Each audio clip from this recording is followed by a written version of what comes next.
एक परीक्षा में 70% विद्यार्थी अंग्रेजी में तथा 80% विज्ञान में उत्तीर्ण हुए।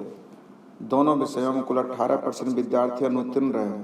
यदि कुल 352 विद्यार्थी अनुत्तीर्ण रहे हों तो आपको केयर करना होगा कि 352 जो निश्चित राशि है वो टोटल अनुत्तीर्ण है। तो हम चाहेंगे कि अनुत्तीर्ण का डायग्राम बना ले। तो अनुत्तीर्ण का डायग्राम बनाने में देखिएगा 2 सब्जेक्ट है, एक अंग्रेजी और दूसरा साइंस। अंग्रेजी में ध्यान देना है, अब अंग्रेजी केयर नहीं करना। आप 3 पार्ट में बांटने के लिए देखिएगा दोनों में कितने अनुत्तीर्ण है। तो दोनों में अनुत्तीर्ण है 18%, जबकि 70% अंग्रेजी में पास। तो 70% पास, इसका मतलब 30% फेल। तो 18% यहाँ आ गया, तो आपका 12%। आगे दिया हुआ है 80% साइंस में पास। तो 80% साइंस में पास यानी 20% फेल। तो हम लोग यहाँ 2% दे देंगे, तो 20% हम लोग का हो गया। इस प्रकार हम लोगों ने देखा क्या कि फेल की संख्या टोटल हो गई 18, 12, 30 और 2 32%, जबकि आपके प्रश्न में टोटल फेल की संख्या दिया हुआ है 352। तो फेल का बैलेंस फेल से कर लेते हैं और टोटल विद्यार्थी अर्थात इंटू 100। अब हम लोग हल कर लेते हैं। तो 11 टाइम्स अर्थात हम लोग को टोटल विद्यार्थी 1100। सो आपका आंसर इज सी। प्रश्न संख्या 52। एक निर्माता का अनुमान है कि निरीक्षण में 12% वस्तुओं को अस्वीकार कर दिया जाएगा। इसका अर्थ है कि जितने भी उत्पादन करेंगे, जितने भी वस्तु का उत्पादन आप करते हैं, उसका 12% रिजेक्ट में डाल दिया जाएगा। अर्थात 100 का उत्पादन करेंगे तो सेल लायक बनेगा आपका 88। अब कह रहा है वह 7.5 रुपये प्रति वस्तु की दर से 22,000 वस्तुओं की आपूर्ति का आदेश स्वीकार करता। मतलब उसकी डिमांड होती है 22,000 वस्तुओं का, वो भी 7.5 रुपये प्रति वस्तु की दर से। उसका अनुमान है कि अस्वीकृत वस्तुओं को निर्माण सहित परिव्यय पर लाभ 20% होना चाहिए। मतलब जितना भी लागत होता है, टोटल लागत पर 20% का लाभ चाहिए। तो प्रत्येक वस्तु का निर्माण लागत क्या है? तो जब प्रत्येक वस्तु का निर्माण लागत कह रहा है तो हमें 22,000 से पहले कोई फर्क नहीं पड़ता है, क्योंकि हमें एक वस्तु का निकालना है। तो अगर हम 100 वस्तु का निर्माण करते हैं तो उसमें केयर करना है कि 88 वस्तु ही बिकेंगे। तो 7.5 रुपये प्रति वस्तु की दर से अगर 88 वस्तु बिकती है तो टोटल सेलिंग प्राइस हो गया। अब विक्रय मूल्य का बैलेंस 120 से और गुना 100 कर देंगे तो हम लोग का क्रय मूल्य निकल जाएगा। लेकिन ये क्रय मूल्य जो निकलेगा टोटल लागत 100 वस्तु पर हुई है, ना कि 88 वस्तु पर। तो 100 वस्तु का लागत निकल चुका है, तो एक वस्तु का लागत 1/100। 100 से 100 आपका कैंसिल हो जाएगा। आगे ध्यान देंगे, दशमलव के लिए 5 हिस्से हटा लेंगे, 15, 2 हिस्से हटा लेंगे, 44, 5 या 15, 24 पचे 20 से 6 चौ 24, 3, 2 हिस्से 22, 22/4 अर्थात 11/2 अर्थात हम लोग का आंसर 5.5। तो एक वस्तु का विक्रय मूल्य 5.5 रुपये। यदि रुपया X को 2 साल के लिए प्रति वर्ष 5% की दर पर देने पर 1100 रुपये प्राप्त किया जाता है।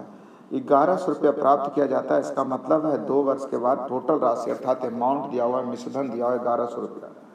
और रुपये Y को 2 साल के लिए प्रति वर्ष 10% की दर से देने पर 1800 रुपये प्राप्त किया होता है, अर्थात दूसरी राशि पर 1800 रुपये मिश्रधन प्राप्त हो रहा है। तो X प्लस Y अर्थात दोनों के मूलधन का जोगफल निकालना है। तो हम लोग दोनों का मूलधन निकाल लेते हैं।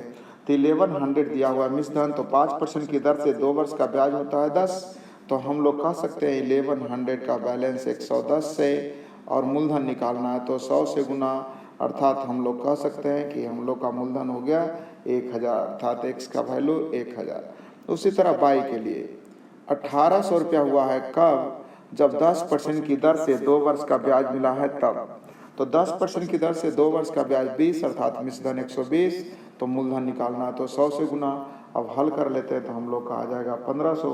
सो आप देख सकते हैं X प्लस Y का मान 1500 और 10 100 2500 रुपया आपका आंसर है। प्रश्न संख्या 54। 2 से 100 तक के उन अंकों की संख्या जो एक एवं स्वयं से विभाज्य हो। एक और स्वयं से विभाज्य हो अर्थात आपका अभाज्य संख्या, प्राइम नंबर। तो आपको केयर करना होगा, चूंकि आपको एग्जाम क्रैक करना है तो ध्यान रखना होगा कि 2 से लेकर अर्थात प्रथम 100 संख्याओं में अभाज्य संख्या की संख्या होती है टोटल 25। अर्थात अगर लिखते रहेंगे तो परीक्षा में आपका टाइम लगेगा कि अभाज्य संख्याएं कौन कौन होती है, तो आपको क्लियर करना होगा कि प्रथम 100, चूंकि 2 से 100 पूछ रहा है, एक तो अभाज्य संख्या होती नहीं है, तो आपका 2 से 100 तक टोटल अभाज्य संख्याएं होती है 25। अब कह रहा है इसके अलावा किसी भी अन्य संख्या से विभाज्य न हो तथा उन अंकों की संख्या जो एक और खुद के अलावा कम से कम एक संख्या से विभाज्य हो। इसका मतलब है कि जो 25 बच गया, इसके अलावा जो संख्या बच गई, तो 2 से 100 तक टोटल संख्या 99 होती है। अगर 1 से 100 तक पूछता तो टोटल संख्या 100 होता, लेकिन 2 से 100 तक पूछ रहा था, टोटल संख्या 99। तो 99 में 25 अभाज्य संख्याएं हो गए, अर्थात शेष संख्या हम लोग के लिए हो गया 74। तो पूछ रहा है इन दोनों संख्याओं का अंतर, डिफरेंस, तो 74 और 25 में अंतर होता है 49 का। साथ आपका आंसर एक रेलगाड़ी एक आदमी की ओर जो दूसरी दिशा में आती हुई ट्रेन में यात्रा कर रहा है। मतलब एक रेलगाड़ी है और दूसरी दिशा में भी आदमी आ रहा है, लेकिन वो भी किसी ट्रेन में यात्रा कर रहा है।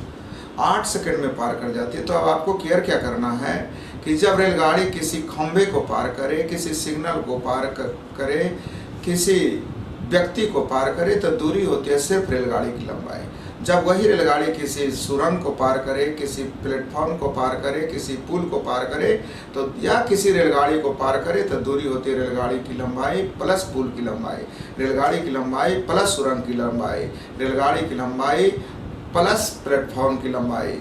और यहाँ आपको क्वेश्चन जो पूछने वाले हैं, आपको चकराने का प्रयास कर रहे हैं कि रेलगाड़ी रेलगाड़ी को पार कर, नहीं, रेलगाड़ी किसी व्यक्ति को पार कर रहा है, अर्थात दूसरी जो रेलगाड़ी ले गई उसमें उस व्यक्ति से मतलब रखना है, उस रेलगाड़ी से मतलब नहीं रखना है। अर्थात यहाँ तय की गई दूरी जो होगी सिर्फ पहली रेलगाड़ी की लंबाई। तो पहली रेलगाड़ी की लंबाई आप देख सकते हैं 200 मीटर है, अर्थात दूरी आपकी 200 मीटर ही होगी।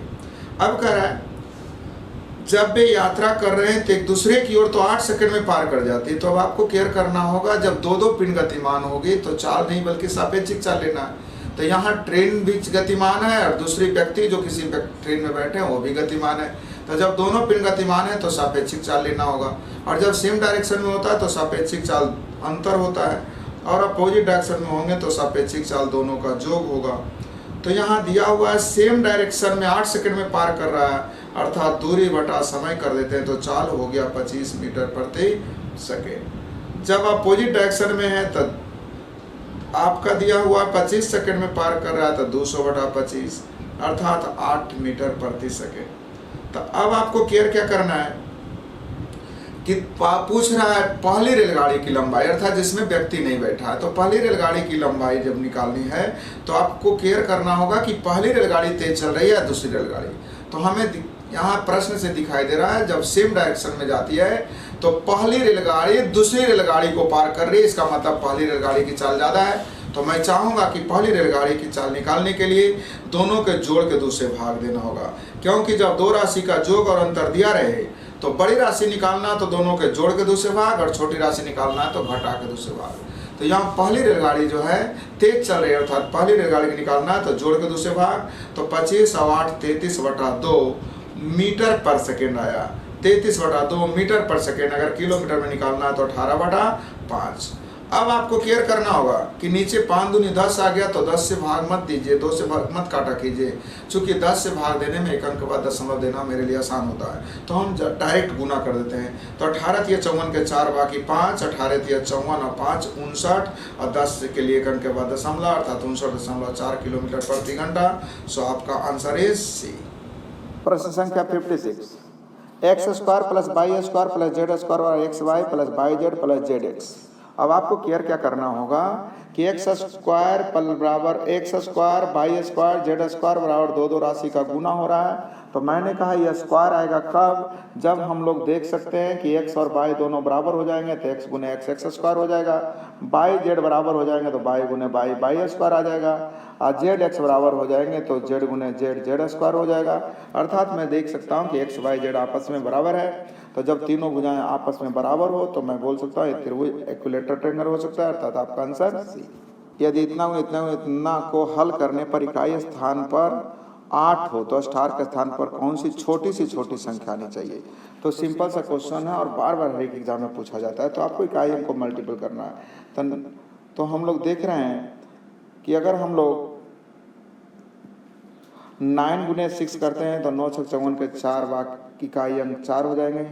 4 चौ 16 के 6 इकाई अंक 6 हो जाएंगे। अब 6 को केयर करना कि कितना से गुना करें कि इकाई अंक आज उठा जाए। तो देखते हैं हम लोग कि 6 को 8 आने के लिए 6 तिया 18 भी होता है और 6 अठे 48 भी होता है। तो छोटी सी छोटी संख्या अर्थात 8 पे नहीं बल्कि हम लोग का आंसर 3 होगा, क्योंकि 6 को 3 से गुना करेंगे तो 6 तिया 18 का इकाई अंक 8 होता है। सिंपल क्वेश्चन है, इसलिए ज़्यादा कुछ नहीं। एक निश्चित संख्या के व्युत्क्रम का 2 गुना 72 है। देखिए ये आप लोग का मुफ्त का नंबर दिया जाता है। कितना सिंपल क्वेश्चन है। एक निश्चित संख्या के व्युत्क्रम का 2 गुना अगर 72 है तो संख्या आप लोग बोल सकते हैं 1/3x, अर्थात आप लोग का आंसर बी।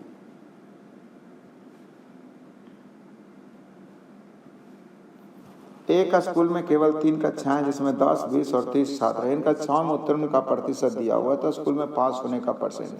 तो पहली कक्षा में 10 का 20% पास अर्थात 2 विद्यार्थी पास, 20 का 30% अर्थात 6 विद्यार्थी पास, 30 का 40% अर्थात 12 विद्यार्थी पास। तो हम लोग देख रहे हैं टोटल पास हो गए 2 + 6 + 12 अर्थात 12 6 18 2 20।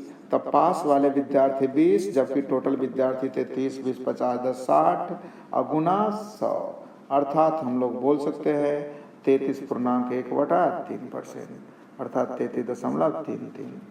ये तो आपका सिंपल सा तरीका था। आप लोग अगर एवरेज पढ़े होंगे तो बहुत आसान सी तरीके हैं, ध्यान देंगे। सेकंड तरीके, पहला में लिखा हुआ 10 विद्यार्थी, 20 विद्यार्थी और 30 विद्यार्थी है।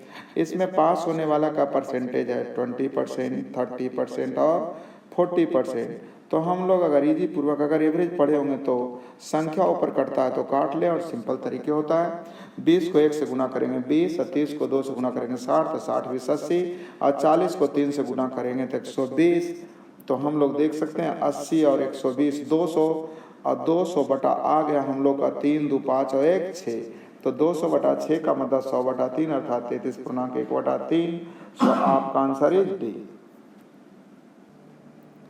एक ठोस लकड़ी का खिलौना जिसमें एक अर्धगोले के ऊपर एक लंब वृत्तीय शंकु है। ध्यान दीजिए, नीचे अर्धगोला है, नीचे अर्धगोला है और उसके ऊपर एक लंब वृत्तीय शंकु है। लंब वृत्तीय शंकु इसके ऊपर है। इसके ऊपर होने का मतलब है जितना रेडियस आपका अर्धगोला का होगा वही रेडियस आपके शंकु की होगी। और पूरी ऊंचाई अगर दिया हुआ है तो इसमें अर्धगोला की ऊंचाई जो होगी इसकी रेडियस के बराबर, तो 4.2, तो यहाँ भी 4.2 अर्थात इसकी ऊंचाई हम लोग का शंकु के लिए 6 हो जाता है। अब हम लोग को पूछ रहा है इसका आयतन। तो आयतन निकालने के लिए अर्धगोला का आयतन मालूम होगा 2/3 पाई r³ का मतलब 4.2 का क्यूब और शंकु का होता है पाई 1/3 पाई r²। r है 4.2 का स्क्वायर इनटू h का मतलब 6। अब हम लोग हल करते समय केयर क्या करेंगे, इसमें जो कॉमन होता है पहले ले लिया जाए। तो हम लोग देख रहे हैं कि 2/3 पाई भी कॉमन ले लेता हूँ, पाई का मतलब 22/7 और 4.2 का स्क्वायर भी कॉमन ले लेता हूँ तो 4.2 गुने 4.2 ले लेता हूँ। तो अब ध्यान दीजिएगा 2/3 कॉमन ले लिए हैं, पाई कॉमन ले लिए हैं, 4.2 का स्क्वायर कॉमन ले लिया अर्थात यहाँ बच गया 4.2 प्लस 1/3 और 2/3 लेने का मतलब 2 इससे निकल गया और पाई भी ले लिए अर्थात यहाँ बच गया 3। अब हम लोग हल कर लेते हैं। तो 7 × 1 दूनी 42। अब हल करने में एग्जैक्ट मान की ओर मत जाएंगे क्योंकि हम लोग का आंसर बहुत डिफर है। 266, 427, 162 और 104 है। तो हम लोग केयर करें कि लगभग मान क्या आना चाहिए। तो हम लोग देख लेते हैं। यहाँ देखिएगा हम लोग का आ रहा है ये हम लोग 7 × 1 से काटे होंगे 1 दूनी 42 अर्थात 0.2। अब केयर क्या करना है कि हम लोग को एग्जैक्ट मान की ओर नहीं जाए क्योंकि हम लोग का आंसर दिया 266, 427, 162, 104, बहुत अंतर है। तो अब आप केयर करिए कि हम लोग का सही आंसर क्या आना चाहिए। एग्जैक्ट मान की ओर ना जाए बल्कि लगभग में क्या आना चाहिए। तो लगभग में देखने के लिए देखते क्या है, 2 दूनी 44, 44 दूनी 88 अर्थात 8.8 इधर आ गया इंटू 4.2 और इंटू अगर ये दोनों को जोड़ा जाए तो 7.2। अब हम लोग चाहेंगे कि इसे आसानी से हल करने के लिए, चूंकि लगभग निकालना है, तो इसे अगर 7.5 ले लें और इसको 4 ले लें तो 7.5 गुने 4 हो जाता है 30। 30 के लिए दशमलव के लिए 0 खत्म हो जाएगा 3, अर्थात 88 गुने 3, तो 80 गुने 3 240 होता है, 8 3 24 अर्थात 264। तो 264 के आसपास देखेंगे, आपका आंसर है 266। सो आपका आंसर है डी। दिए गए चित्र में angle A 60 degree, angle A देखिएगा 60 डिग्री दिया हुआ है। कोण ए बी सी का मतलब एंगल बी का मान दिया हुआ 80 डिग्री, ये आपका 80 डिग्री है। तो कोण बी क्यू सी अर्थात इस कोण का मान निकालना है। तो सिंपल सा तरीका है, आपको केवल एक थोड़ी सी केयर करनी होगी, चूंकि ए बी सी डी एक चक्रीय चतुर्भुज है, तो चक्रीय चतुर्भुज में आप जानते होंगे कि सम्मुख कोणों का योग 180 डिग्री होता है, अर्थात ये 80 तो इधर 100 हो जाएंगे। अब आप लोग अच्छी तरह से जानते होंगे कि त्रिभुज के तीनों कोणों का योग 180, तो इस त्रिभुज में ध्यान दे दीजिए कि इस त्रिभुज में तीनों कोण हो गया, एक डी, एक बी और एक क्यू। तो यहाँ 100 और 60 160 अर्थात क्यू का कोण 20 डिग्री। सो आपका आंसर है डी। देखिए सब आपका मुफ्त का नंबर है, कितना सिंपल सा क्वेश्चन है, ध्यान देंगे। 900 का स्क्वायर रूट अगर निकालेंगे तो 30। अब यहाँ देखिए दशमलव के बाद 0 का वैल्यू तब तक नहीं होता जिसके बाद कोई अंक ना हो जाए, तो 0.09, तो 2 अंक के अंक दशमलव है, तो आंसर में 1 अंक के बाद अर्थात 0.3। उसी तरह से यहाँ देखिएगा दशमलव 4 अंकों के बाद है, अर्थात हो जाएगा 0.03। तो मैंने देख लिया 30 दशमलव समथिंग ही आ जाएगा, तो 30.33 आपका आंसर कौन है, तो आपका आंसर डी।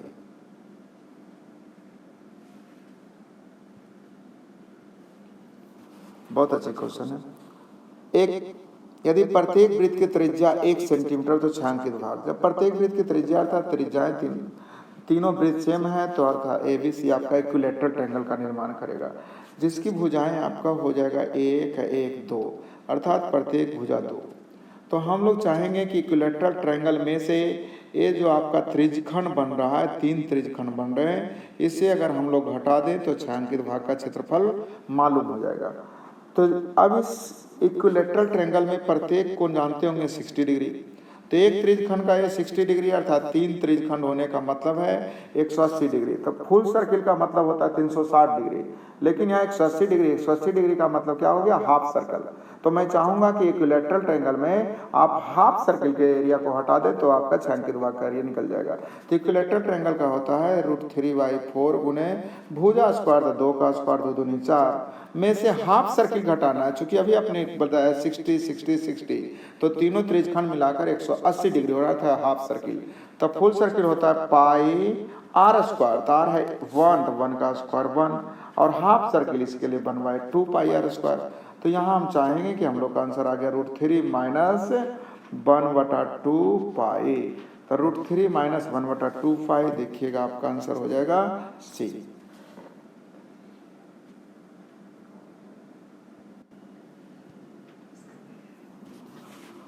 बहुत सिंपल सा क्वेश्चन है। 1 4 7 10 13 16 का अभी देख लेना इसका औसत। औसत सिंपल है, कितना आसान है। ऐसा औसत अगर नहीं कुछ समझ में आता तब तो औसत का मतलब होता है सबको जोड़ करके जितनी संख्या उतना से भाग देना। लेकिन यहाँ पे थोड़ा सा IQ लगाना है कि दिया गया सीरीज जो है AP का है, क्योंकि डिफरेंस हमेशा देख रहे होंगे 3 का जा रहा है। तो जब डिफरेंस 3 का जा रहा है AP का सीरीज हो गया अर्थमेटिक प्रोग्रेशन। तो जब कभी भी AP का सीरीज हो तो आपको औसत बराबर होता है फर्स्ट प्लस लास्ट बटा 2, तो 28 और 1 29/2, तो 29/2 का मतलब 14.5। सो आपका आंसर है बी। अगर यही आप टाइम नष्ट कर लेते कि आपको पता नहीं होता कि हम लोग का AP का सीरीज है, तो सबको जोड़ते उसके बाद जितनी संख्या उतना से भाग देते तो टाइम नष्ट होता। ये सब केयर करना होगा।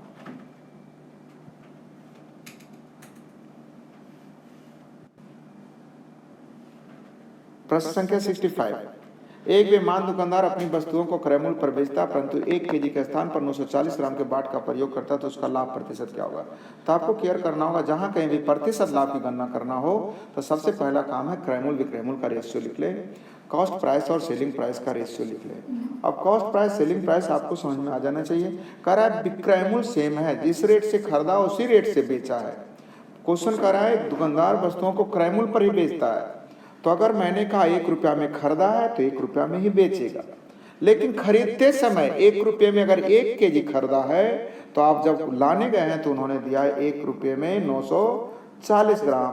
तो आप देख सकते हैं यहाँ CP और SP का रेशियो हो जाएगा 94:100।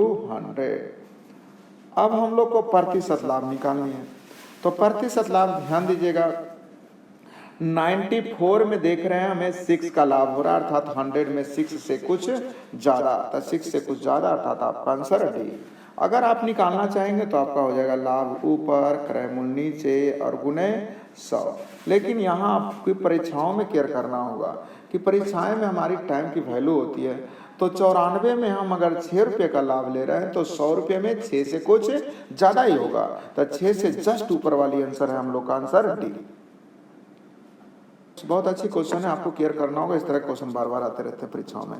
यदि ABCD का गुणनफल 3094, तो इस तरह का क्वेश्चन जब कभी भी रहे तो इसे 3094 को तोड़ेंगे तो 4 प्राइम नंबर में टूटेगा, 4 अभाज्य संख्याओं में टूटेगा। तो इसे तोड़ने का प्रयास करें। तो मैं देख रहा हूँ सबसे पहले 2 से कट रहा है तो मैंने 2 लिख लिया। अब 2 से काटेंगे तो यहाँ देख रहे हैं 1547। अब 2 के बाद देखता हूँ कि अब किससे कटेगा, तो 3 के विभाज्यता का नियम है जिसके अंकों का योग 3 से कट जाए। तो क्या आप देख सकते हैं 5 + 1 6 4 10 7 17, 3 से कटने वाला नहीं है, अर्थात हम लोग आगे बढ़ेंगे। 5 के विभाज्यता का नियम है जिसका अंतिम अंक 5 से कट जाए, 5 से भी कटने वाला नहीं है। 5 के बाद अभाज्य संख्याएं होती है 7 से काट के देख लेता हूँ। तो हम लोग देख लेते हैं 7 से काट के 7 दूनी 14, बाकी 1, 7 दूनी 14, 7 1 7। इसका मतलब हम लोगों का 7 से कट गया। अब 7 के बाद पुनः 2 3 से नहीं देखेंगे क्योंकि सबसे कटा नहीं। अब 7 के बाद जब भी है तो 7 से आगे बढ़ेंगे। तो 7 के बाद ध्यान देंगे आपके पास संख्याएं होती है 11, 11 से तो कटने वाला है नहीं। 13 से काट के देखते हैं 13 से, तो 13 1 13 9 13 7 91, अर्थात हम लोग का आंसर आपका A की वैल्यू आ गई 2, B की वैल्यू 7, C और यहाँ D।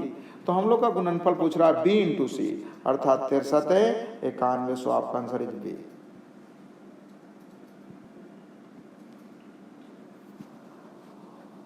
आपके एडवांस का बहुत अच्छा त्रिकोणमिति का बहुत अच्छा सा क्वेश्चन है, केयर करेंगे। यहाँ अगर आप एडवांस की तरह चलेंगे, आप त्रिकोणमिति की तरह चलेंगे तो आपका टाइम बहुत ज़्यादा लगेगा, जो कि आप परीक्षाएं क्रैक नहीं कर पाएंगे। तो अब इसे हम अर्थमेटिक में आपको चेंज करके दिखाता हूँ। तो ध्यान देंगे हमें x और y का मान अपनी मर्जी से कुछ रख लें जिसे हल करना आसान हो। तो अगर x y का मान ऐसा रखें जहाँ की मैंने कहा x - y/2 करने पर भी कुछ आए, तो हम चाहूँगा कि x का मान 90 और y का मान 0 रख ले। तो x का मान जहाँ 90 रखेंगे तो इसका वैल्यू 1, इसका वैल्यू 1, इसका वैल्यू 0, और जहाँ ये 1 होता है यहाँ 0, यहाँ 1, अर्थात मैं देख सकता हूँ कि a का भी मान 1 आ रहा है, b का भी मान 1 आ रहा है। और यहाँ जब 90 - 0/2 करेंगे तो tan 45 आ जाएगा, तो tan 45 का भी मान 1 आ रहा है। तो हमने देखा कि कौन सी ऑप्शन 1 दे रहा है, AB का मान रखने पर। तो AB का मान 1 रखने पर A भी हो रहा है, B भी हो रहा है, C तो नहीं होगा और आपका D भी हो रहा है। लेकिन मैंने कहा अब A, B, D में हम लोग का कंफ्यूजन आ गया कि कौन सा आंसर हो। तो अब हम चाहेंगे कि इसे ऐसा करें, अगर हम लोग इसको 0 मान ले और इसको 1 मान ले, अर्थात इसको 0 और इसको 1, तो हमारा चेंज देखिए किस रूप में होता है। अगर इसको 0 मान ले और इसे हम लोग 1 मान ले, तो यहाँ पे 1, यहाँ पे 0, अर्थात A का मान 1, B का मान 1। लेकिन यहाँ tan 0 - xy का मान 0 - 90, अर्थात -90/2 का मतलब tan -45, और tan -45 का मतलब -1 होगा, और -1 आपका A नहीं देगा, B नहीं देगा, तो आपका आंसर देखिए स्क्वायर रूट, तो एक का भी +1 भी होता है और -1, अर्थात आपका आंसर डी।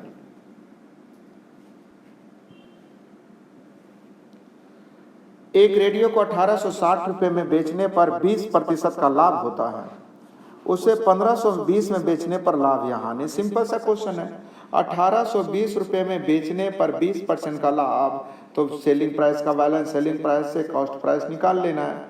तो ध्यान देंगे 0 से 0 समाप्त, 12 से 12 का 12 बाकी 6, 12 × 5 = 60, 12 का 12 बाकी 6, 12 × 5 = 60, बाकी 2, सॉरी मुझे लिखने में दिक्कत हो गई, 1860, फिर से आप कर लीजिए। एक रेडियो का विक्रय मूल्य 1860 रुपया है। तो 1860 रुपये में बेचने पर 1860 रुपये में बेचने पर 20% का लाभ, अर्थात विक्रय मूल्य का बैलेंस। विक्रय मूल्य से क्रय मूल्य निकालना है तो गुने 100, 0 से 0 काट लेंगे, 12 का 12 के बाकी 6, 12 पचे 60, बाकी 6, 12 पचे 60, अर्थात 1550 रुपया आपका कॉस्ट प्राइस आ गया, क्रय मूल्य आ गया। तो कह रहा 1520 में बेचने पर कितने की लाभ या हानि होगी, तो 1550 में खरीदें, 1520 में बेचेंगे, अर्थात 30 रुपये की हानि। सो आपका आंसर इज डी। 3 वृत्ताकार कूड़ेदाने, इनमें से प्रत्येक का व्यास 2 मीटर है। एक रस्सी से इस प्रकार बंधा हुआ कि तीनों एक दूसरे को स्पर्श करते हैं। यदि तीनों डब्बे टाइट बंधे हो तो रस्सी का परिमाप बताइए। रस्सी की लंबाई ज्ञात करनी है, अर्थात रबर बैंड की लंबाई ज्ञात करनी है। तो यहाँ देखिएगा, रबर बैंड निकालने के लिए आपको 2 टुकड़े करने होंगे। पहला तो यह स्टेट भाग है, 1, 2 और ये 3, तीनों स्टेट भाग है। यह स्टेट भाग की लंबाई हमें पहले पता कर लेनी होगी। तो स्टेट भाग की लंबाई ध्यान दीजिएगा। आप जहाँ तक जानते होंगे कि वृत्त के त्रिज्या जो होती है स्पर्श बिंदु पर लंब होती है, अर्थात 90 डिग्री, तो भी 90 डिग्री। दूसरी चीज, अगर यहाँ से यहाँ हम लोग मिला लिए तो इक्विलैटरल ट्रायंगल का निर्माण करेगा। इक्विलैटरल ट्रायंगल का मतलब ए आपका हो गया 60 डिग्री। इधर से अगर हम लोग यहाँ उसी तरह से मिला लेंगे तो ये भी देखिएगा 90 90, और ये ध्यान देंगे तो जो अब ये 60 डिग्री हो गया, ये 90 डिग्री हो गया, ये 90 डिग्री हो गया, तो ये 90 90 180 और 60 240, अर्थात ये हो गया आपका 120 डिग्री। तो ध्यान देंगे ये 120 डिग्री, इसका मतलब ये जो आपकी चाप की लंबाई होगी तब वृत्त का 1/3, चूंकि सर्किल 360 डिग्री का होता है तो पूरी सर्किल होता है तो 2 पाई आर, तो तिहाई हो गया 120 का मतलब तिहाई। लेकिन अब केयर क्या करना है कि 1/3 यहाँ, 1/3 यहाँ और 1/3 यहाँ, इसका मतलब तीनों मिला देंगे तब पूरे एक वृत्त की परिधि बनेगी, अर्थात 2 पाई आर। तो कर्व एरिया जो हो गई एक वृत्त 2 पाई आर, तो 2 पाई में ही आंसर दिया, तो पाई आर आपका 1 दिया, 2 पाई आर प्लस स्टेट भाग। तो ध्यान दीजिएगा, अगर यहाँ इसकी रेडियस 1 तो ये 2 है, तो ये ध्यान दीजिए पूरा अगर 2 है तो ये भी 2 होगा, तो 2 2 4 और 2 6, अर्थात हम लोग का आंसर हो गया 2 pi plus 6। So answer A. Pie chart है, सिंपल सा क्वेश्चन है, अगर थोड़ा सा केयर कीजिएगा तो इसमें आपका नंबर भी अच्छे आएंगे और टाइम भी बहुत कम लेगा, सीखिएगा। ध्यान दीजिए, कुल खर्च का कितना % गोल्फ पर खर्च होता है। तो जब प्रतिशत पूछा जाए ना तो निश्चित राशि की ओर टेंशन ही नहीं लेना, एक तरह का रेशियो है। और आपका जो डिग्री है 360 भागों में बांटा गया, 360 डिग्री को बांटा गया है, तो प्रतिशत का मतलब सिर्फ इसी से मतलब होगा, ये रेशियो से। तो कुल खर्च का कितना भाग गोल्फ, तो कुल खर्च हम लोग जानते हैं पूरा दिया हुआ 360 डिग्री, जिसमें गोल्फ देख लेंगे 36 डिग्री, तो हम तुरंत देख सकते हैं 360 का कितना % 36 होता है, तो 10% हो जाएगा। और आप हल करेंगे तो भी आप देख सकते हैं आपका आंसर 10% होना चाहिए। सो आपका आंसर इज ए। आगे 71 क्या करेंगे, यदि वर्ष के दौरान खेल पर कुल खर्च दिया हुआ है तो कुल खर्च का बैलेंस कर लेंगे 360 से। अब जिसे निकालना उसे गुना करें। तो बास्केटबॉल का खर्च टेनिस से कितना अधिक है, तो बास्केटबॉल जो है टेनिस से कितना अधिक है, तो बास्केटबॉल और टेनिस में अंतर देखिएगा कितने का है, तो 5 का, तो इंटू 5। अब देख सकते हैं 360 से पूरे 5 बार में 180 कट रहा होगा, तो 25 पर 2 0, अर्थात आपका आंसर बी। 72, क्रिकेट की तुलना में टेनिस पर कितना प्रतिशत कम। पुनः प्रतिशत पूछा जा रहा है तो निश्चित राशि की ओर मत जाइए, रेशियो से ही चलिए। तो क्रिकेट की तुलना में क्रिकेट से कंपैरिजन करता है, नीचे क्रिकेट लिख देंगे तो क्रिकेट हम लोग का 81। टेनिस पर कितना कम, तो कम का मतलब अंतर, तो टेनिस देखेंगे क्रिकेट से कितना कम है, तो हम लोग देख सकते हैं 36 डिग्री इंटू 100% के लिए 100, 9 4 36, 9 9 81। अब यहाँ पे एक छोटा सा केयर कराना चाहता हूँ कि अगर 1/9 होता तो आप मान लेते हैं 11.1/9%, तो 4/9 होता अर्थात 11 4 44.4/9, तो 44.4/9 अर्थात लगभग 44%। आगे 73, गोल्फ की तुलना में हॉकी पर कितना % अधिक खर्च होता है? फिर सिंपल क्वेश्चन है। गोल्फ की तुलना में, गोल्फ से तुलना कर रहा है, अर्थात गोल्फ हम लोग के लिए नीचे, हॉकी की पर कितना अधिक था? गोल्फ से हॉकी देख लेंगे कितना अधिक है, तो 36 से आप लोग का 63 हो गया, यानी 27 अधिक है। अगर आप स्पीड मेंटेन करना चाहते हैं तो यहीं पे काट लीजिए, 9 या 27, 9 चौ 36, तो 1/4 का मतलब 25%, तो 3/4 का मतलब 75%। सो आपका answer 75%। Sine theta plus cos theta बराबर √2। √2 में हम केयर क्या करते हैं कि जब 45 डिग्री आता है तो 1/√2 1/√2 होता है। तो यहाँ हम लोग 45 का मान रख के देख ले, अगर इसका 1/√2 होता है और इसका भी 1/√2 रख लेते हैं, तो इसे हल कर लेते हैं तो √2, अर्थात हम लोग का पहला ही एग्जैक्ट 45 पे आ गया। सो आपका answer is time and work का क्वेश्चन है, बहुत सिंपल सा क्वेश्चन है, केयर करेंगे। सबसे पहला काम है जिन ग्रुप का भी आपका समय दिया रहे उसका इफिशियंसी पहले ज्ञात कर लेते हैं। तो समय दिया a + b + c और c + a का, तो इनकी इफिशियंसी कैसे निकालें? तो जल्दीबाजी में ध्यान दीजिएगा। जल्दीबाजी में आपको केयर क्या करना होगा, 12, 15, 20 से कटने वाली राशि, तो 12, 15, 20 से कटने वाली राशि आप भी सोच सकते हैं 60, और 60 लाने के लिए 12 को कितना से गुना, तो 5 से, यहाँ 4 से और यहाँ 3 से। ये होगी efficiency A B B C C A का। अब आपको ध्यान रखना होगा कि आपको निकालना किसका है। तो पूछ रहा है एक साथ, अर्थात तीनों मिलकर, तो तीनों की एफिशिएंसी हम लोग कैसे निकालेंगे? तो अगर हम लोग तीनों को जोड़ देते हैं तो 2 गो ए, 2 गो बी और 2 गो सी, 2a 2b, ध्यान दे, ए और ए 2a, बी और बी 2b और सी और सी 2c, तो 2a 2b 2c की एफिशिएंसी हो जाएगा 5 और 9 3 12, अर्थात एबीसी की एफिशिएंसी 6। अब ध्यान दीजिएगा, जो आपने एलसीएम लिया था, जो पूछा था कि 12, 15, 20 से कटने वाली राशि, वही आपका वर्कडन होता है। तो अब आप केयर करेंगे कि 6 को कितना से गुना कर दें कि 60 आ जाए। तो आप देख रहे हैं कि 6 को 10 से गुना करने पर 60 आ रहा है, अर्थात आपका आंसर डी।